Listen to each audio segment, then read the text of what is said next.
Welcome to our channel. Today we how to authorize HAProxy stats with users and roles step by step clearly. Begin by accessing your HAProxy configuration file, typically found at /etc/HAProxy/HAProxy.cfg. Open the file using a text editor of your choice, such as Nano or Vim. Locate the section that defines the stats endpoint. If it does not exist, you will need to create it. Add the stats directive if you haven't already, usually within the frontend or listen section. Specify the access level for the stats page by adding the following line: statsauth username password. Replace username and password with your desired credentials. You can add multiple users by separating the entries with commas. Set appropriate permissions by defining user roles within your configuration. You can specify these roles by using access control lists, also known as ACLs. Create an ACL by including a line such as ACL admin_user http_auth username. Ensure that you include the necessary actions based on these roles.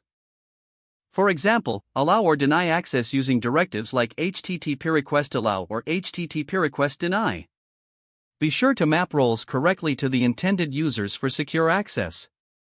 After making changes, save your configuration file and exit the editor. Next, validate the HAProxy configuration to ensure there are no syntax errors.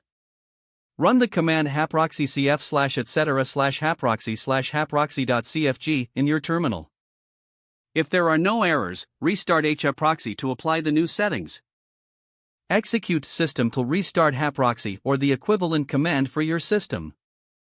Finally, navigate to the HAProxy stats URL, typically http://your_server_IP port. Enter the username and password you created to access the stats page.